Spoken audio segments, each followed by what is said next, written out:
નમસ્કાર મિત્રો, ગયા વિડીયોમાં આપણે વાત કરી હતી વિવાહ સંસ્કાર વિશે. આજે આપણે વાત કરીશું 16 સંસ્કાર વિશે. એ 16 સંસ્કાર કયા છે અને કઈ રીતે મનાવવાના હોય તેની આપણે આજે વિસ્તૃતમાં જાણકારી મેળવીશું. આવીને આવી જાણકારી મેળવવા માટે મારી ચેનલને સબસ્ક્રાઈબ કરો અને વિડીયોને વધુમાં વધુ શેર કરો. સૌ પ્રથમ સંસ્કાર છે ગર્ભાધાન સંસ્કાર. આ સંસ્કારમાં સ્ત્રી અને પુરુષ ગર્ભધારણ માટે મિલન કરે છે અને ત્યારબાદ ગર્ભધારણ સ્ત્રીના અંડકોશમાં થાય છે. પછી આવે છે પુંસવન સંસ્કાર. પુંસવન સંસ્કાર જ્યારે ગર્ભ 3 મહિનાનો થાય ત્યારે ગર્ભની રક્ષા માટે અને પુત્ર પ્રાપ્તિ માટે કરવાના હોય છે. તેને પુંસવન સંસ્કાર કહે છે. ત્યારબાદ આવે છે સીમંતોનયન સંસ્કાર. આ સંસ્કાર મોટે ભાગે 6 થી 8 મહિનાની વચ્ચે થાય છે અને ગર્ભસ્થ બાળકના માનસિક સ્વાસ્થ્ય માટે તેમજ તેની સુખાકારી તંદુરસ્તી માટે આ સીમંતોનયન સંસ્કાર કરવામાં આવે છે. ઘણી જગ્યાએ તેને સીમંત પણ કહે છે. પછી આવે છે જાત કર્મ સંસ્કાર. બાળકના જન્મ પછી તેના પિતાના આશીર્વાદ રૂપે તેને આશીર્વાદ રૂપે થોડું ચાંદીની ચમચીમાં મધ ચટાડે છે, જેને જાત કર્મ સંસ્કાર કહે છે. તેના પછી આવે છે નામકરણ સંસ્કાર. 5મા નંબરના સંસ્કાર છે નામકરણ સંસ્કાર. આ સંસ્કારમાં બાળકનું નામ રાખવામાં આવે છે. આ સંસ્કાર કરતી સમયે બ્રાહ્મણો, પુરોહિતો, વેદોના મંત્રોનો પણ ઉપયોગ થાય છે અને આ સંસ્કાર જન્મના 1.5 કે 1.25 મહિના પછી થાય છે. પછી આવે છે નિષ્ક્રમણ સંસ્કાર, એટલે કે બાળકને પહેલી વાર જ્યારથી જન્મ્યું હોય ત્યારથી પહેલી વાર ઘરની બહાર નીકાળવું અને સૂરજ દાદાના દર્શન કરાવવા, સૂર્યપ્રકાશની હાજરીમાં તેને લાવવું, એને નિષ્ક્રમણ સંસ્કાર કહે છે.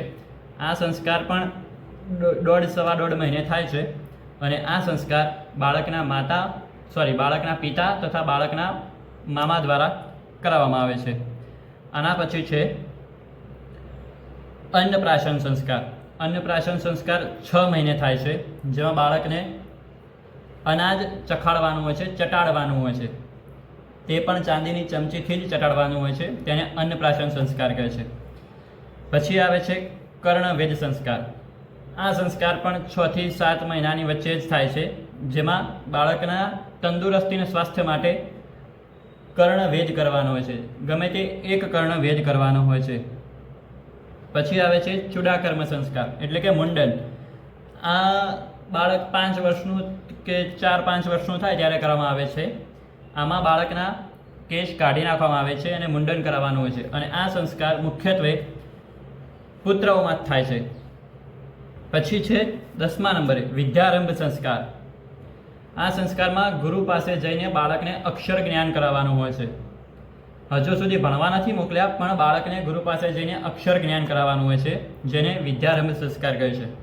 11મા નંબરના સંસ્કાર છે ઉપનયન સંસ્કાર, એટલે કે બાળકને જનેઉ ધારણ કરવામાં આવે છે પુરોહિતોના વેદ મંત્રોચ્ચાર સાથે અને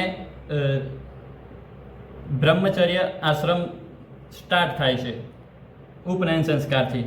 જનોઈ ધારણ કરીને બ્રહ્મચર્ય આશ્રમ શરૂ થાય છે. પછી 12મા નંબરે છે વેદારંભ સંસ્કાર, એટલે કે વેદ ભણવા માટે જનેઉ ધારણ કર્યા પછી તરત આ સંસ્કાર કરવામાં આવતા હોય છે કે વેદ ભણવા માટે ગૃહ ત્યાગ કરી બહાર જવું અને વેદ ભણવા, ગુરુના આશ્રમમાં જઈને વેદ ભણવા, તેનો મુખ્ય હેતુ હોય છે વેદારંભ. પછી આવે છે સમાવર્તન સંસ્કાર. જ્યારે બાળક 23, 24 કે 25 વર્ષનો થાય ત્યારે, એટલે તો યુવક થઈ જાય, ત્યાર પછી બધા વેદોમાં નિપુણ થાય ત્યારે જ્યારે વેદ ભણીને પાછો પોતાના ઘર તરફ આવે એને સમાવર્તન સંસ્કાર કહે છે. આ પણ એક ધૂમધામથી ઉજવાતા સંસ્કાર છે અને ઉત્સવ દ્વારા મનાવાય છે. પછી આવે છે વિવાહ સંસ્કાર. જ્યારે યુવક 25 વર્ષનો થાય ત્યારે તેના વિવાહ કરવામાં આવે છે અને ત્યાંથી તેના ગૃહસ્થાશ્રમની શરૂઆત થાય છે. 25 વર્ષે વિવાહ સંસ્કાર થાય છે. પછી 1 થી 25 વર્ષ બ્રહ્મચર્ય હોય છે, 25 થી 50 વર્ષ ગૃહસ્થાશ્રમ હોય છે અને 25 વર્ષ ગૃહસ્થાશ્રમના ભોગવ્યા પછી 50મા વર્ષે આવે છે વાનપ્રસ્થાશ્રમ. એટલે કે આમાં ધીમે ધીમે ઘરનો ત્યાગ કરી માણસ જંગલ તરફ જાય છે, વનમાં જાય છે અને જે કમાયો હોય ભગવાનનું નામ લે છે, બધી મોહમાયા છોડીને ભગવાનનું હરિનું નામ ચાલુ કરે છે. અને છેલ્લે 16મા સંસ્કાર છે અંત્યેષ્ટિ સંસ્કાર. જ્યારે માણસના દેહમાં તેનો જીવ રહેતો નથી, ધામાગમન કરે છે, ત્યારે તેના દેહનું અગ્નિ સંસ્કાર કરવામાં આવે છે. આને અંત્યેષ્ટિ સંસ્કાર કહે છે. આમ આપણે પ્રથમ ગર્ભાધાન, બીજો પુંસવન, ત્રીજો સીમંતોનયન, ચોથો જાતકર્મ, પાંચમો નામકરણ, છઠ્ઠો નિષ્ક્રમણ, સાતમો અન્નપ્રાશન, આઠમો કર્ણવેદ, નવમો ચૂડાકર્મ, 10મો વિદ્યારંભ, 11મો યજ્ઞોપવિત એટલે કે ઉપનયન સંસ્કાર, 12મો વેદારંભ, 13મો સમાવર્તન એટલે કે ઘરે પાછા આવવું, 14મો વિવાહ, 15મો વાનપ્રસ્થશ્રમ સંસ્કાર અને 16મા અને છેલ્લા અગ્નિ સંસ્કાર. આ પ્રમાણે કુલ 16 સંસ્કાર છે, જેની વિગત મેં તમને આપી.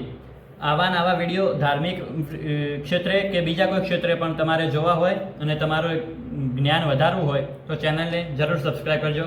જય હિન્દ, જય ભારત, નમસ્કાર.